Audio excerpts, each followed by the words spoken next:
我今日嘅發言主題係共築高質量發展新局面，促經濟發展與民生福祉。第8屆立法會嘅任期已經正式開始，喺呢度先祝願各位同事工作順利，亦都好感謝居民對本人給予嘅信任同埋支持。我將會繼續認真履職盡責，聆聽民意，為推動特區發展同埋服務社會而努力嘅。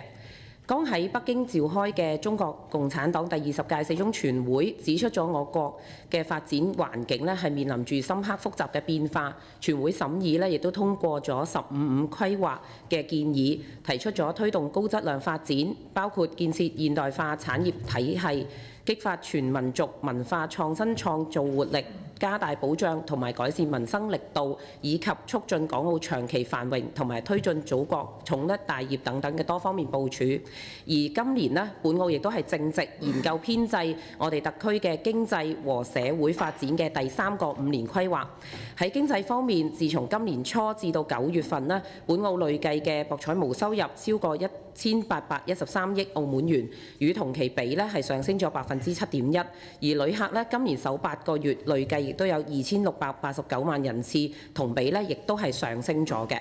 經濟嘅成績來之不易，但係與此同時，澳門亦都面對住當前複雜多變嘅國際形勢、外部經濟環境嘅不確定性，以及我哋內部轉型嘅挑戰，仍然有好多經濟發展嘅難題或者係民生嘅議題，需要特區政府帶領全社會去共同努力解決。一方面，本澳係需要多措並舉，提振社區嘅經濟，優化營商環境，亦都要保障居民嘅就業。透過促進落實經濟適度多元嘅發展規劃，尤其係喺法制建設同埋加強跨部門協作方面，必須有更多實質嘅政策措施，以促進傳統產業嘅升級同埋推動新興產業嘅發展。與此同時，亦都需要帶動創造更多本地居民就業同埋職涯發展嘅機會，保障本地人優先就業。用好綜合職業培訓平台嘅機制，透過勞資政3方嘅協作，致力去培養適應市場需要嘅本地人才團隊。一方面助力產業發展，亦都更有利於提升本地人嘅就業質量。與此同時我哋亦都需要持續優化民生嘅福祉。除咗延續惠民措施同埋完善有關嘅發放機制，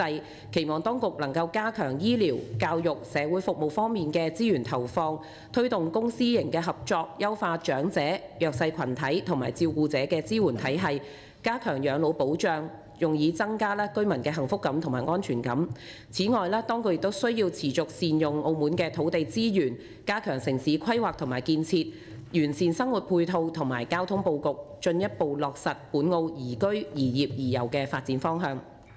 本澳嘅一國兩制實踐已經進入咗新嘅階段嘅同時，未來更加需要特區政府同社會各界堅定發展信心，攜手並進，加快融入國家嘅發展，推動本澳經濟發展同埋產業結構嘅優化，完善社會保障，為澳門嘅長遠高質量發展打下更加堅實嘅基礎。為此本人都會繼續努力喺立法監督工作、政策推動、反映民意等方面履行職責，配合立法會深化行政立法嘅良性互動，進一步提升澳門特區嘅治理能力同埋效能嘅目標，同心建設和諧共融、安居樂業嘅社會。多謝。